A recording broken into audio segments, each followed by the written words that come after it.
మాట ఇప్పటికీ నేను మర్చిపోలేను అనేది ఏదైనా ఒక మాట ఉందమ్మా? రజనీకాంత్ గారు నేను హీరోయిన్ గా చేస్తున్నప్పుడు ఆయన గెస్ట్ క్యారెక్టర్ వేశాడు నా సినిమాలో. అది అది మర్చిపోలేని విషయమే కదా. అయ్యా మీరు ఒక సినిమాలో హీరోయిన్ గా చేస్తే రజనీకాంత్ గారు మీ సినిమాలో గెస్ట్ రోల్. ఓహో, గెస్ట్ గా వచ్చి నాకు అడ్వైస్ ఇచ్చేసి వెళ్ళిపోతాడు ఆయన. ఓ సూపర్. అదైతే నేను మర్చిపోలేను. ఆయన మీ బెస్ట్ మూమెంట్. అదే. మీకు ఇష్టమైన హీరో ఎవరు? బెస్ట్ హీరో అంటే ఆ రోజుల్లో ఎన్టీ రామారావు గారు, నాగేశ్వరరావు గారు.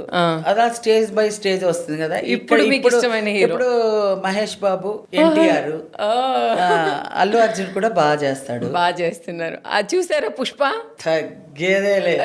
ఇప్పటి నుంచి అమ్మ తగ్గేదేలే. Full busy.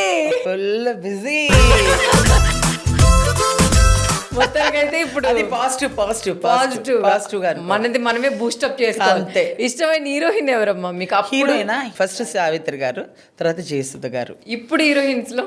ఇప్పుడు హీరోయిన్స్ లో అంటే ఎత్తుక్కోవాల్సి వస్తుంది చూసా.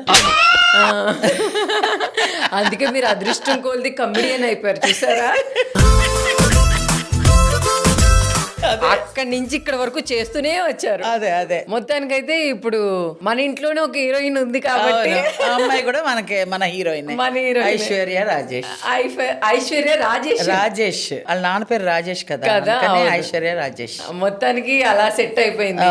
థ్యాంక్ యూ సో మచ్ అమ్మా. మీరు కిసిక్ టాక్స్ కి రమ్మనగానే మీరు వచ్చినందుకు చాలా ఆనందంగా అనిపిస్తుంది. మీకు ఈ షోకి రావడం ఎలా అనిపించింది? చాలా బాగుంది. హ్యాపీగా కూర్చోపెట్టి చక్కగా నా ఫ్లాష్ బ్యాక్ అంతా అడిగారు.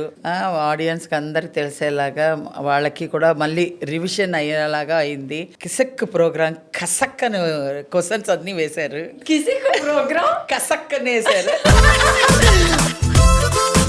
ఓ కిసిక్ టాక్స్ ఒక 5000 ఎపిసోడ్స్ తర్వాత కిసిక్ కసక్ అని పెడదాం. చాలా బాగుంది. ఆ ప్రేక్షకులందరికీ నేను థ్యాంక్స్ చెప్పుకుంటాను. థ్యాంక్ యూ సో మచ్ అమ్మా. మీరు వచ్చినందుకు మాకు చాలా ప్రౌడ్గా ఆనందంగా ఉంది. Thank you so much. ఇప్పటి నుంచి తగ్గేదేలే. మీరు కూడా బిగ్ టీవీ నుంచి తగ్గేదేలే.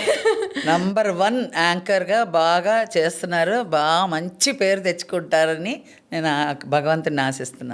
థ్యాంక్ యూ సో మచ్ అమ్మా. Thank you. తొందరలోనే మనం ఒక పెద్ద సినిమాలో మిమ్మల్ని చూస్తున్నాను. నేను రెడీగా ఉన్నాను, మీరు కూడా రెడీగా ఉండండి. సరే ఓకే డన్.